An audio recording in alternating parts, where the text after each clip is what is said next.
Oh, wait. They'll be out in just a moment. Here they come. Here we are. How's everybody doing? What's up? Welcome. Please take your seats. I don't know if I'm on. Yeah. You're on. You're on. Whoa. Hi. Hi, everybody. This is Katie, and this is Lizzie, and they are family, like everybody here. They're sisters, but they didn't know each other until quite recently, and we're going to find out the story right here tonight.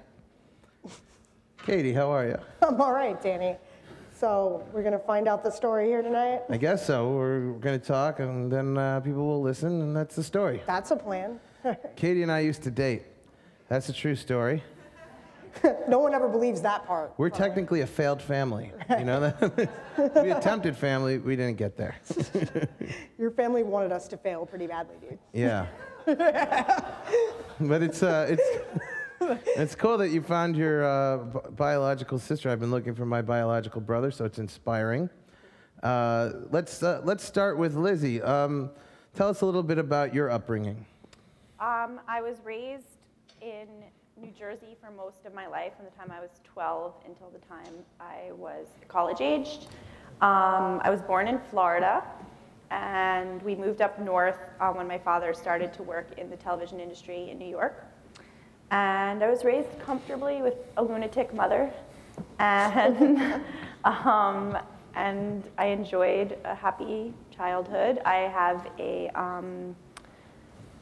a good book of memories and a lot of things that I'm grateful for, so I can't complain. And Katie, you have none of that, right? Yeah, no father, no. Like, no, I was, funnily, I mean, I usually say, oh, my childhood was a little different, you know, because I can lie to the rest of the media, but Right. he used to date me. I've seen your adopted family up close and personal, so I know the truth, people. Right. It's all coming out here today. I've won some white trash offs in my time. Yeah. Basically. So tell them about your I was raised in upbringing. Florida by a single mom who's actually awesome. And then I lived there until I was about 12, and then we moved to Iowa, much against my will. And then I lived there till I was 17, and then I moved to New York when I was 18 to be a comic and actress. And you had also a biological brother who I met, Yeah. which would be also your brother. I never met him. You never met him. I met him. What was he He was a like? nice guy. I liked him. He was interesting. Should we tell a story? Did he look like? Wait, do you want to tell him? Oh, you want to tell how you met my brother? Should I say how I met your brother? Go right ahead. I would love to know.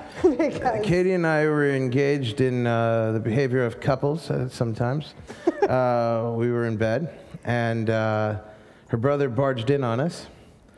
And it was a little awkward, so we both kind of like stopped what we were doing and got under the covers, you know. And he sat down. You know, most people might say, oh, I'm sorry, and leave. But he didn't. He came in, he sat down on the corner of the bed where we both were on, and he lit a cigarette, and took a long drag. And he looked at me, and he goes, yeah, I guess you're good enough for my sister. I like That's him. how I met him, yeah. Yeah. I'm like learning more as we learn about each other. Like these stories. I don't know anything about my brother, so I'm finding it out in real time in front of a bunch of strangers. So It's a shame you could have never met him. I guess I'm glad that it's a horrible shame that I never met him, but I don't know that I'd want to meet him under those circumstances. No, I mean, that would be really weird if you met him under those circumstances. Yeah, it would be. and if he said the same line again too. Yeah. Yeah, that would be. It's weird finding out that we're related at this event, isn't it? Yeah, it was really.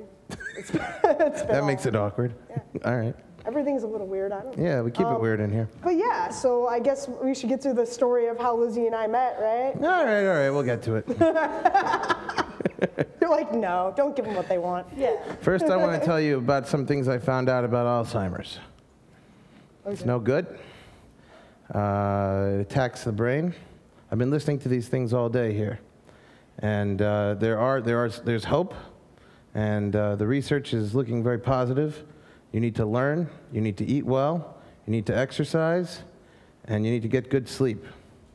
Now I've added an educational element to this. Right, but you do exactly none of that, Danny. So. Yeah, I'm not doing any of it, so I already forgot the first half of the conversation. So yes, you were both in Columbia, and The school, not the country. the school, and you both I want to enrolled. clarify that. You enrolled when you were 30 years old, both of you. Yes. Yes. So that's interesting, right there. You both decided later in life to. So what were you doing before that? I was all over the place. I worked as an executive assistant for a rapper for many, many years, and I bartend on Sundays. I'm a poet, so the two things between the hip-hop exposure and bartending give me a lot of material to work with and help with my craft. Yeah. And prior to that, like in my early 20s, I was just shopping a lot and acquiring a very fierce shoe collection that I am grateful to now possess because my feet haven't changed sizes, which would be weird if they did. And then right before I went to Columbia, I had a daughter. I have a daughter, but my daughter was born. Her name's Estella, and I had always wanted to be a poet, but I had been told that there's no such thing as a poet as a career. Okay. So I didn't, and then my little girl was born, and she's the most amazing human being ever. How She's so? So enchanting. She's just sweet and beautiful and so full of whimsy. What makes her the most amazing human being? Well, she's smart enough to think I'm awesome. It's good. that- She is good. that is That big. helps. Does she have any powers? She does. She has some superpowers. She has the power to download Angry Birds to any phone so fast. That's pretty good. Like, yeah, you wouldn't. with or know. without permission. Just She's done Which some- would be impressive to you because you love the Angry Birds. I know exactly. that. That's how I impressed her. She's like, I want download Angry Birds Star Wars for me, and I was like, download it? Psh, it's already here. Yeah, they were instantly I carry that with me. buddies. Thank you. So I know what you were doing before Columbia because Yeah. that's when we were together. But Right. These people people don't might know. not. Yeah, we met because. Go ahead, you tell them. I mean, I was a comedian, am a comedian, and we were doing. Danny and I used to do a podcast called Comical Radio. That's right. That we co-hosted for a long time. A long time. Yep, and my other hobbies included getting really drunk, and I did that too. yeah, Like a lot. yeah. I didn't have the shoe collection. It's because you left them in a cab. I remember that. That I seems think like I've it. actually gotten drunk out of a shoe or two of mine. I recommend it. So then you both go to Columbia. You enroll in a creative writing class, Yes. which shows there is something to genetics. You know, the fact that they both wound up interested in creative writing. That's no coincidence, right? I think too, I mean, we're in different genres, but that that Katie also does stand-up comedy and that my choice is poetry. I think Poetry. there's something about using your words in a performative kind of a way that's really genetic because you're not just dealing with language, you're dealing with expression on a kind of a different level than just prose. We both write prose as well, but I think And you're both getting up and performing your words. getting Yeah. up and sharing our work with the world. So now I want to know about this meeting. I know a little bit, so I'm going to pretend I don't know as much to make it more interesting for you, but I'm well researched. I don't want to brag, but I read 3 articles. I'm going to trust you. So, Katie, you knew that your sister might be enrolled in Columbia, right? Yeah. How did that happen? I knew that from prior Facebook searches. I had gone to our our birth mother's Facebook page. And, How did you find your birth mother? I found her name through a series of like mix-ups. I had her name. It had been on the original birth certificate that my adopted mother was sent after I was born, which was actually Lizzie's birth certificate. The hospital sent the wrong one by mistake. Stupid hospital. Yeah, Florida. What are you gonna do, right? There's something so tender about it. Like I actually just learned this about, or I just learned this recently, but Katie's mother figured out it was the wrong birth certificate because the feet were too big because Katie was a preemie and the footprint was bigger than Katie's feet were at the time. Small so feet. she's been carrying around my foot. Her family had my footprints my whole life. She had the footprints, you had the shoes. Yeah. So you did some investigative work trying to. Why were you trying to find your family? Why was it important? I was kind of curious, I guess. I'd always been a little bit curious. And I was going through a period where I was wondering, and people cyber stalk everyone. If you have long lost relatives, I feel like you should cyber stalk them because it's fun.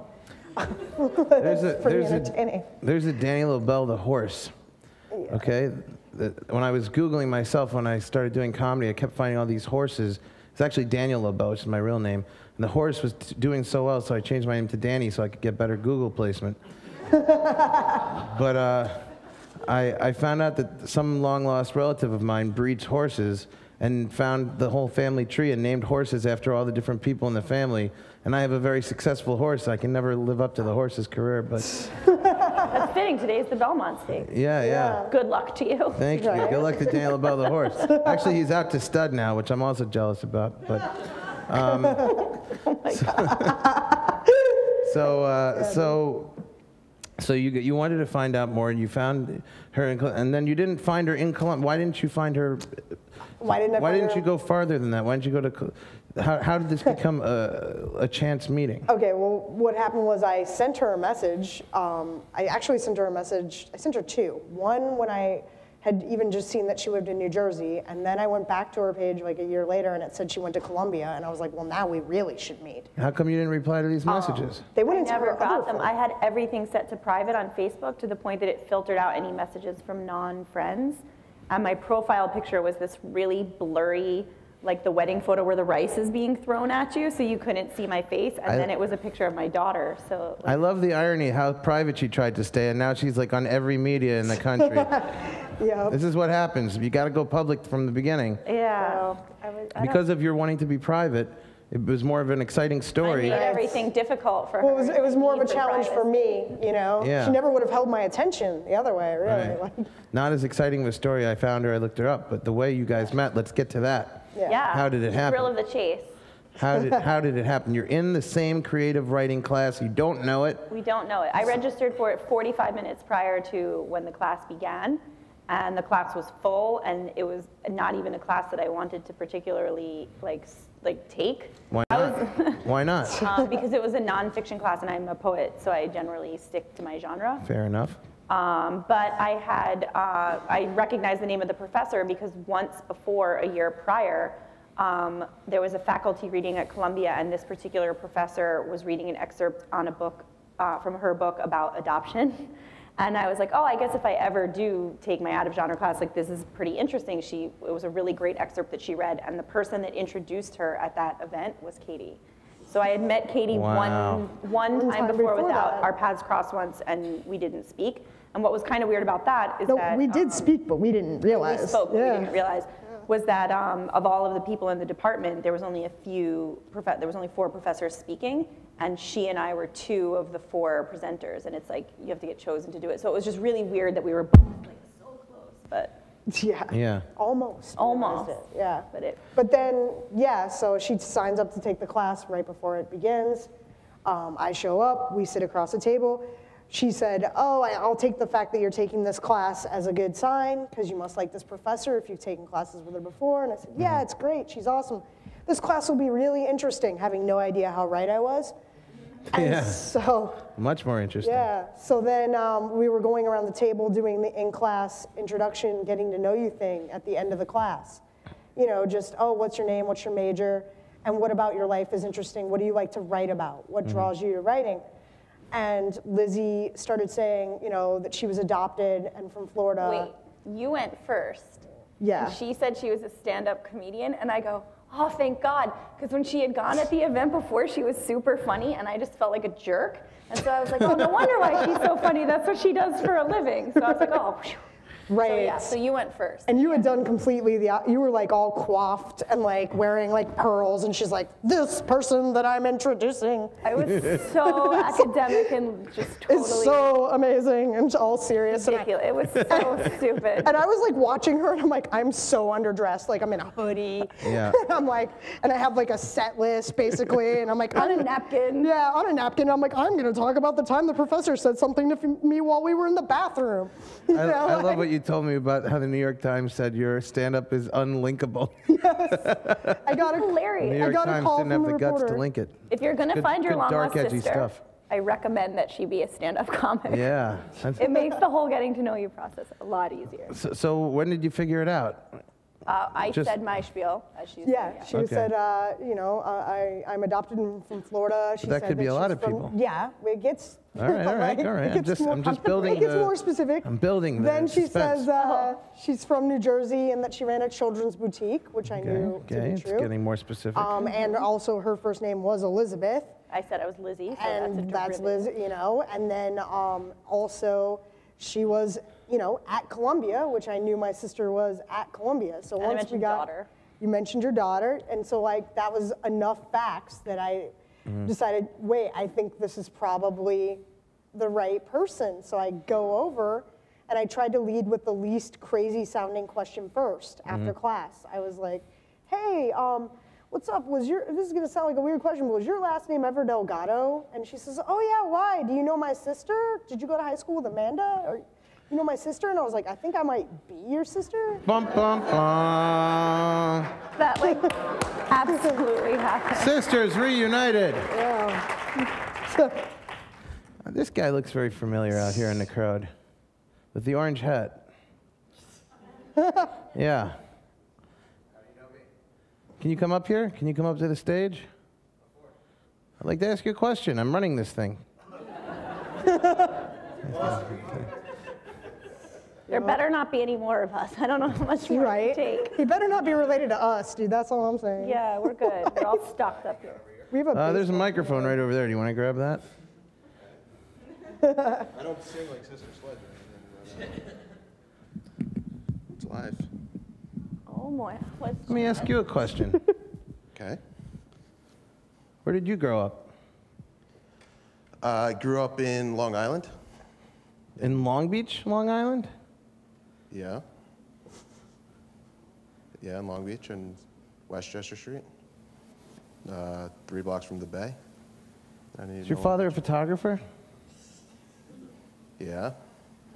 Why? How do you know that? Did we share a room together at one point? As kids? I had a roommate. His name was Danny. Danny? I'm Danny. Are you kidding me? That's my biological brother, ladies and gentlemen. Oh my God. Oh my God. It's a global family reunion. I haven't seen you in 30 minutes. I lost him outside at some point at the food tent. I was wondering where you went. Oh my God, it's the Alzheimer's thing. I forgot everything. Oh, I love you.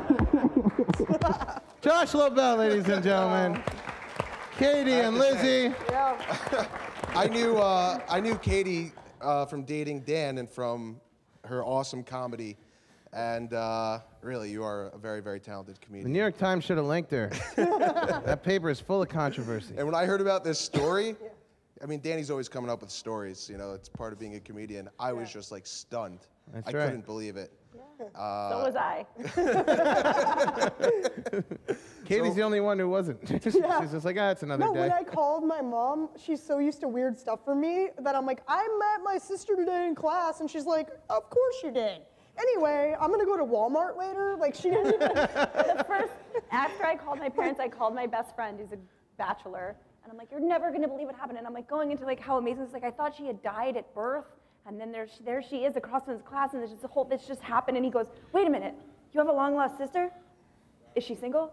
And I was like, what the heck? I was like, that's not, you're missing the whole thing about the magic. It's amazing. And now you're an aunt all over again. Yeah, I know. I was pretty psyched about that. That is pretty cool. I'm good at that. You get the kid like wired up on sugar and Angry Birds, and then send them back to their parents. Yeah, he does. It's fascinating. All right, I guess we're going to wrap this up in 1 minute. If anyone has a question, we'll take it right now. So, It's all like, pretty it's all been self-explanatory, right? Yeah. So you were looking for your biological mom. Yeah. I guess I could pass us out. Your adopted mom told you who your biological mom was? Because I'm just trying to figure out how you somehow linked to her and Right. knew she was at Columbia University. Were you also at Columbia University when you saw that, or did you start going to Columbia I was University because you saw also that? at Columbia University You were already when there. I saw that. I actually had enrolled the year before she got there. Okay. So I had been there for about a year when I saw that. And how did you Weird. find your biological mom? I didn't found my quite- biological mom because her name was on the birth certificate, Lizzie's birth certificate, that was sent to us by mistake. They sent the original birth certificate, not even like the closed, like, you know, it's Florida, I'm telling you. So Okay. like they were kind of unorganized. And so they, Florida's a mess if you're not aware of this. I went to graduate school in Florida. I actually am aware. Several times she said, it's Florida, and people didn't react. I'm like, do these people not know about Florida? Did they not hear I They the still have a found- dinosaur problem. I had found our biological mother right after my daughter was born because I was looking for my medical information and my ethnicity. I never realized that it mattered at all to me, but I gave birth to the first blood relative of mine who I had ever met. Right. And suddenly I felt this deep need to provide her with that. So I found our biological mother. Our biological mother didn't mention Katie to me. Isn't that nice? And you Which know what? seems a little odd. Like, did you ever ask why that is when the biological, like you right, take knew, the right, of microphone away. her, She's so had what enough. would be the big deal about you knowing We got to of spread it her? around. What would be the big deal of our biological mother telling me? Yeah, because the biological mother knew that she knew of you. No, No? they had never spoken. oh. They never met just before. met at my graduation a couple I weeks just ago. met, yeah, I just and met that was our the first biological time they mother really last week. spoke. Here's a question. What'd you think of her? She was pretty cool, you know? Yeah? She's done some good work, right? Like, you Does know, anybody else, before we wrap this up, that lady and that's it. We're going to cut it off after her. I'm almost exactly Sorry, man. I 1 just year want to make sure older. someone else got a chance. Okay. My biological brother is bringing you the microphone. Did you find more similarities? Sir, you have to wait till the microphone. Thank you. Look at this cheat. Who's older? What a cheat. I think we, All right, We there you answered go. her question. She's Despite your different backgrounds, did you find more similarities than differences between the two of you? Did you? I'd say an equal amount of similarities and differences. I mean, the similarities that there Josh, are give it to her really now. fiercely strong. Like What I are, think. what are some similarities? both being writing majors, both going to the same school, both at the same time. They're both beautiful women. What do you think of that? We both have wanderlust. We both like buffalo wings. We both love buffalo wings. They're like our favorite food. I don't know if that's everybody loves buffalo But I wings, mean, we though, like right? viscerally love buffalo wings. That was one of our first conversations, like breaded or unbreaded. This is Yeah, like, important. God, this you is know? so critical. One last humor. question. This lady over here. No, Sorry, that thank she you. answered it. I answered. She just wanted to know who was older. One more minute on buffalo wings. Our differences. I She mean, had worked at Hooters. I go to Hooters. this is true. It was a long time ago. So, I'd be proud of that. so which one of you is older is Lizzie, right? I'm By 1 year a older. year. I'm a year older. Almost exactly 1 year. Why did your mom have another kid after she gave away the kids? That's what was it on? I guess it wasn't on purpose, but or was she like, well- this time I'm going to keep the kid, and then never mind. One of the things that I've learned too is that we have learned to say that you place your child up for adoption. You don't give them away. That's a nice But way to of putting answer the question, she had a really difficult life, and I think when she was pregnant with me, she had every intention of keeping me, and it was a high school sweetheart kind of a situation. And then right at the very end, he bailed on her, and so that was that situation. And then she was unable to go back home afterward, and so she was homeless, and she struggled a lot. And I think that maybe being a teenager and being on her own didn't always lend itself for her to maybe have access to making the best decisions. And she also cared a lot about Katie's father and had thought that it would work out. And I think maybe her belief in love clouded some of her judgment. And your brother is from that same father? No, different father. So where did he's passed away since, but where would he place in the? He would be 1 year after me. So he was the youngest. Do we know if there are any He's other not the siblings? youngest. He's not the youngest. There's another one? There are a few. I don't like to say too much about them in case they don't want to be. But have you discussed. found them But yet? Yes, they exist, and yeah, they're The around. story's not over yet. No. The story never ends. I mean, I haven't even met my father's side. Like, there's a whole other. I've learned a lot about just like, socioeconomically, we're very, very blessed, Katie and I, in where we are right now comparatively to so much of the country. So I've had to learn, like, on paper, maybe our mother's choices aren't so great, but she's a human who did a brave thing for me. So I feel inclined to, like, not judge some of the things that maybe would be easy to say, like, Right. how could you? But in the end, that how could you resulted in this beautiful moment. Yeah. It's pretty cool. Well, give it up, everybody, for Katie and Lizzie. Thank you both. Katie Olson, Lizzie, and Danny LaBelle. Thank you. Thank you. Thank you. Thank you.